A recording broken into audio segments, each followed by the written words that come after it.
अच्छा, इससे पहले हमने डिस्कस किया about science, what is a science, उसके बारे में हम लिटिल बिट डिटेल में पढ़ा। उसके बाद हमने साइंस की क्लासिफिकेशन जो हमारे पास बायोलॉजी हो गया और इसके अलावा फिज़िक्स हो गया और इसके अलावा केमिस्ट्री हो गया, और उसके बाद हमने सब डिवाइड किया था बायोलॉजी को into zoology, botany and microbiology. उसके बाद आज हम डिस्कस करने जा रहे हैं अबाउट ब्रांचेस ऑफ बायोलॉजी, यानी ये क्या हो रहे थे, ये डिवाइड रीडिवाइड यानी कैटेगरी में हम इसको क्या कर लेते थे, कैटेगरी में आके, ताकि क्या इसका रीज़न बिहाइंड क्या है, सिंपल रीज़न बिहाइंड यही है कि हम उनको क्या कर लें, इसी तरीके से क्या कर सकें, स्टडी कर सकें। क्योंकि साइंस क्या है, एक बहुत ही वास्ट फील्ड है। जिस तरीके से हम उसको डिवाइड करते करते बायोलॉजी के आ गया था, बायोलॉजी के मेन फील्ड के बारे में भी हमने डिस्कस किया। उसके बाद अभी हम जा रहे हैं अबाउट ब्रांचेस ऑफ बायोलॉजी। अब बायोलॉजी के जो हमारे पास शाखें होते हैं या ब्रांचेस होते हैं उनके बारे में स्टडी कर लेंगे, ठीक हो गया। अच्छा, number first we have morphology.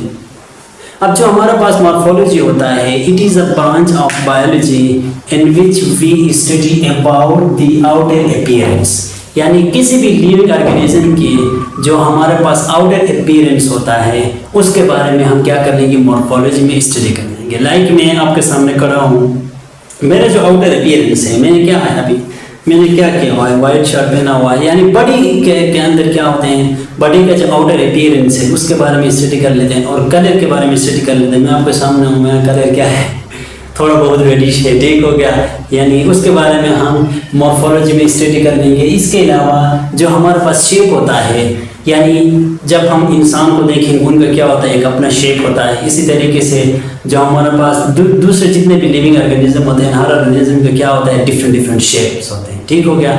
अब इन सारियों के बारे में क्या कर लेंगे, हम मॉर्फोलॉजी में स्टडी कर लेंगे। यानी morphology is the branch of biology where we discuss about the outer appearance, यानी किसी भी ऑर्गेनिज्म का आउटर अपीयरेंस किस तरह का है उसके बारे में हम क्या कर लेते हैं, स्टडी कर लेते हैं, या उसका शेप हो गया, और भी कोई बहुत चीज़ें होती हैं, ठीक हो गया। नेक्स्ट है हमारे पास एनाटॉमी। अब एनाटॉमी में क्या होता है, इंटरनल फिजिकल स्ट्रक्चर। अब जो एनाटॉमी में हमने ये ऊपर हमने डिस्कस कर लिया मॉर्फोलॉजी में क्या है, हमने आउटर अपीयरेंस के बारे में स्टडी किया। इसका अपोजिट क्या होगा, जो हमारे पास नेक्स्ट है एनाटॉमी जो इंटरनल स्ट्रक्चर्स होते हैं उसके बारे में हम क्या कर लेंगे, डिस्कस कर लेंगे। लाइक ह्यूमन के अंदर या किसी और ऑर्गेनिज्म के अंदर क्या होते हैं, उनका डाइजेस्टिव सिस्टम होता है, उसका एक्सक्रीटरी सिस्टम होता है, उन सारों के बारे में, इंटरनल पार्ट्स के बारे में जो हम स्टडी कर लेते हैं उसको हम एनाटॉमी का नाम देते हैं, ठीक हो गया। अच्छा, नेक्स्ट है हमारे पास फील्ड फिजियोलॉजी। अब फिजियोलॉजी में क्या होता है, फंक्शनिंग ऑफ बॉडी पार्ट्स, यानी फिजियोलॉजी में हम क्या कर लेते हैं, जितने भी हमारे पास बॉडी पार्ट्स होते हैं, लाइक डाइजेस्टिव सिस्टम होता है, डाइजेस्टिव सिस्टम के अंदर ये क्या है, एक सिस्टम है। इसी तरीके से उसके अंदर क्या होते हैं, डिफरेंट ऑर्गन्स होते हैं। ऑर्गन क्या होते हैं, कंबाइन होकर हमारे पास क्या बनाते हैं, डाइजेस्टिव सिस्टम बनाते हैं। इस तरीके से क्या कर लेते हैं हम फिजियोलॉजी में बॉडी पार्ट्स की जो हमारे पास फंक्शन होते हैं उसके बारे में स्टडी कर लेते हैं, ठीक हो गया। अब हार्ट होता है, हमें पता है उनका फंक्शन क्या होता है, उनका फंक्शन होता है यानी ब्लड को पंप करना। इसी तरीके से लंग्स होता है गैस एक्सचेंज करने के लिए। ये इन सारों को हम कहाँ पे कौन से ब्रांच में स्टडी कर लेंगे, उनको हम डिस्कस करेंगे फिजियोलॉजी, ठीक हो गया। उसके बाद नेक्स्ट है हमारे पास हिस्टोलॉजी जो हमारे पास माइक्रोस्कोपिक स्टडी ऑफ टिश्यूज़। अब जो हमारे पास आपको पता है डिफरेंट टाइप्स ऑफ टिश्यूज़ होते हैं ना, किसी भी लिविंग ऑर्गेनिज्म के अंदर, उनके बारे में अगर हम स्टडी कर लेंगे तो हम सिंपली उनको क्या नाम देंगे, हिस्टोलॉजी का नाम देंगे। यानी माइक्रोस्कोपिक स्टडी मीन्स क्या होता है, माइक्रोस्कोप के थ्रू हम क्या कर लेते हैं, उनके जो डिफरेंट टिश्यूज़ होते हैं उनके बारे में क्या कर लेंगे, हम स्टडी कर लेंगे। अच्छा, नेक्स्ट हमारे पास है साइटोलॉजी में हम क्या कर लेते हैं, सेल के बारे में स्टडी कर लेते हैं। In simple word cytology is the study of cell, यानी एक एनिमल सेल होता है, दूसरा प्लांट सेल होता है, उनके बारे में हम क्या कर लेते हैं, स्टडी कर लेते हैं। यानी सेल के बारे में किस तरीके से स्टडी करते हैं। अब सेल क्या होता है, प्लांट सेल हो गया, एनिमल सेल हो गया। अगर हम उनके बारे में से what is the difference between animal and plant cell, उसके बारे में हम स्टडी करते हैं तो वो कौन सा होगा, हमारे पास साइटोलॉजी में होगा। अब हमारे पास क्या होते हैं, लेट्स सपोज जो हमारे पास एनिमल सेल में होता है उसके अंदर क्या होता है, जो न्यूक्लियस होता है वो सेंटर में होता है, as compare to plant cell में क्या साइड पे होता है, ठीक हो गया। लार्ज सेंट्रल वैक्यूल की वजह से वो क्या होता है, उनका जो न्यूक्लियस होता है वो साइड की तरफ होता है। इस तरीके से हमारे पास प्लांट सेल के अंदर क्या होते हैं, हमारे पास क्लोरोफिल होते हैं, एनिमल सेल के अंदर वो नहीं होते। यानी इन सारों के बारे में हम साइटोलॉजी में डिस्कस करते हैं, ठीक हो गया। अच्छा, नेक्स्ट है हमारे पास मॉलिक्यूलर बायोलॉजी। अब जो मॉलिक्यूलर बायोलॉजी में हम क्या कर लेंगे, हम डिस्कस कर लेते हैं अबाउट बायोमॉलिक्यूल्स।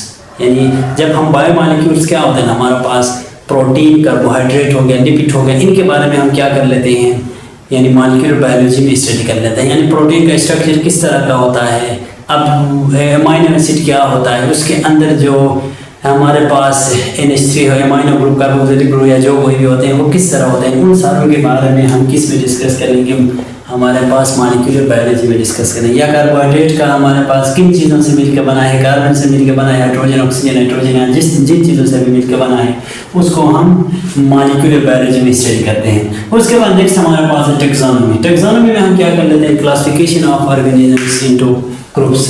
यानी क्या कर लेते हैं, डिफरेंट ऑर्गेनिजम्स हमारे पास होते हैं, उनको हम क्या कर लेते हैं, क्लासीफाई कर लेते हैं। ठीक हो गया। अब क्या है, हम ह्यूमन बीइंग हो गए या डिफरेंट जितने भी ऑर्गेनिजम्स होते हैं, हर ऑर्गेनिज्म की क्या होता है, फैमिली ट्री होता है या हायरार्की होता है, उनको हम कहाँ पे किस में क्या कर लेते हैं, इसमें हम क्या कर लेते हैं, टेक्सोनोमी में डिफरेंट एनिमल्स जो होते हैं उनको क्या कर लेते हैं, कैटेगराइज कर लेते हैं इनटू वेरियस ग्रुप्स। ठीक हो गया। उसके बाद हमारे पास एम्ब्रियोलॉजी। एम्ब्रियोलॉजी में हम क्या कर लेते हैं, एम्ब्रियो के बारे में स्टडी कर लेते हैं। यानी एम्ब्रियो क्या होता है, फर्टिलाइजेशन के बाद क्या होता है, एम्ब्रियो बनता है। एम्ब्रियो बनने के बाद क्या होता है, उसके अंदर डेवलपमेंट होता रहता है। डेवलपमेंट होने के बाद क्या हो जाता है, जिस किसी भी चीज़ का वो हमारे पास जायगोट होता है, उस किस्म का वो क्या होता है, वो एनिमल बनता है। अगर ह्यूमन का है एम्ब्रियो है तो क्या बनता है, आगे जाके ह्यूमन बनता है।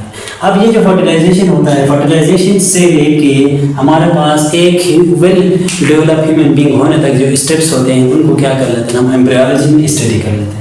नेक्स्ट है हमारे पास पैलेंटोलॉजी। पैलेंटोलॉजी में हम क्या कर लेते हैं, डिफरेंट फॉसिल्स के बारे में स्टडी कर लेते हैं। यानी फॉसिल्स क्या होते हैं, जो रिमेन्स होते हैं, body remaining of body parts होते हैं, जो पास्ट ऑर्गेनिजम्स के हमारे पास जो बॉडी पार्ट्स के रिमेन थे, या कोई उनके पाउंड का नक्शा था, जूतों का कोई वो था, इस तरीके से उनके बारे में हम क्या कर लेंगे, पैलेंटोलॉजी में स्टडी कर लेंगे। एक नेक्स्ट हमारे पास है इकोलॉजी। इकोलॉजी में क्या कर लेते हैं, हम इन्वायरमेंट, हम ऑर्गेनिज्म और उनके इन्वायरमेंट के अंदर के बिटवीन जो रिलेशन होता है उसको हम इकोलॉजी में स्टडी कर लेते हैं। यानी एनिमल किस तरीके से, एक हमारे पास एनिमल होता है, जो कोई भी एनिमल, लेट्स सपोज एक हमारे पास क्या है, एक इंसान है, वो किस तरीके से किसी भी इन्वायरमेंट के अंदर रहता है, किसी भी इकोसिस्टम के अंदर रहता है, यानी उससे क्या कर लेता है, उनके डिफरेंट रिलेशंस होते हैं उसके एनवायरनमेंट के अंदर, उन सारों के बारे में हम क्या कर लेते हैं, इकोलॉजी में डिस्कस कर लेते हैं। इसके अलावा मेरीन बायोलॉजी में क्या कर लेते हैं, हम जो मेरीन एनिमल्स होते हैं उनके बारे में स्टडी कर लेते हैं। डिफरेंट फिशेस होते हैं या रेक्लीट वाला जो कोई भी होते हैं उनके बारे में, यानी मेरीन लाइफ के बारे में क्या कर लेते हैं, मेरीन बायोलॉजी में स्टडी कर लेते हैं। इसके अलावा पैथोलॉजी में क्या होते हैं, हम पैथोजन के बारे में डिस्कस कर लेते हैं। पैथोजन क्या होते हैं, पैथोजन डिजीज कॉजिंग एजेंट्स को हम सिंपली पैथोजन का नाम दे सकते हैं।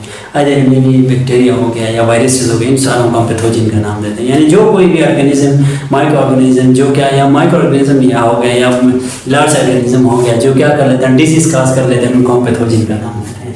यानी पैथोलॉजी में हम क्या कर लेते हैं, डिफरेंट डिजीज वायरस होते हैं उनके बारे में क्या कर लेते हैं, पैथोजेंस के बारे में स्टडी कर लेते हैं। और हमारे पास इम्यूनोलॉजी में हम इम्यून सिस्टम के बारे में स्टडी कर लेते हैं। यानी हमारा जो बॉडी होता है वो किस तरीके से बॉडी को कंट्रोल कर लेता है, या डिफरेंट डिजीज के साथ क्या कर लेता है, फाइट कर लेता है, ये सारे कुछ क्या कर लेते हैं, हम इम्यूनोलॉजी में स्टडी करते हैं। इसके अलावा और भी बहुत सारे फील्ड्स होते हैं, उसके बारे में भी हम क्या कर लेते हैं, जिसमें डिस्कस कर लेते हैं। लाइक हमारे पास क्या होता है, फार्माकोलॉजी होता है, यानी फार्मेसी होता है, जिसमें हम ड्रग्स वगैरह के बारे में डील कर लेते हैं। ये क्या होते हैं, बहुत सारे हमारे पास क्या होते हैं, बायोलॉजी के यानी ब्रांचेस होते हैं। जस्ट रिवाइज कर लेते हैं, फार्माकोलॉजी आउटर अपीयरेंस, और उसके बाद एनाटॉमी में क्या होता है, इंटरनल अपीयरेंस। उसके बाद फिजियोलॉजी यानी फंक्शन ऑफ बॉडी पार्ट्स के बारे में स्टडी कर लेते हैं। हिस्टोलॉजी में माइक्रोस्कोपिक स्टडी कर लेते हैं, किस चीज़ के बारे में, टिश्यूज़ के बारे में। और साइटोलॉजी में सेल की स्टडी कर लेते हैं। इसका हम साइटोलॉजी को हम तो सेल बायोलॉजी का नाम भी देते हैं। ठीक हो गया। उसका मॉलिक्यूलर बायोलॉजी में हम क्या कर लेते हैं, मॉलिक्यूलर बायोलॉजी में हम डिफरेंट प्रोटीन्स हो गए, लिपिड्स हो गए, कार्बोहाइड्रेट्स हो गए, इनके बारे में स्टडी कर लेते हैं, जितने भी बायोमॉलिक्यूल्स होते हैं। उसके बाद टेक्सोनोमी हम क्या कर लेते हैं, क्लासिफिकेशन कर लेते हैं ऑर्गेनिज्म इनटू डिफरेंट ग्रुप्स। ठीक हो गया। एम्ब्रियोलॉजी हम एम्ब्रियो के बारे में स्टडी कर लेते हैं। जेनेटिक्स में, अच्छा इसको मैंने स्किप किया था, जेनेटिक्स में क्या कर लेते हैं, हम जीन के बारे में स्टडी कर लेते हैं। ठीक हो गया।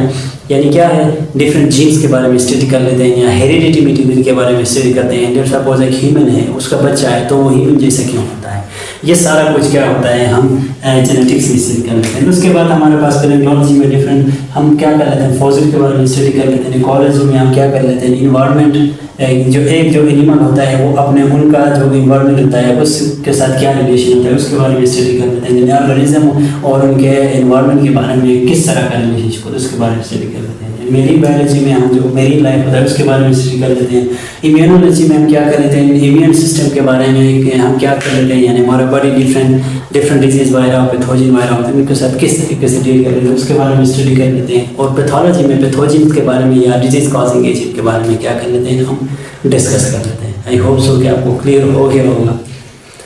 चैनल को सब्सक्राइब करें, लाइक करें, वीडियो को शेयर करें।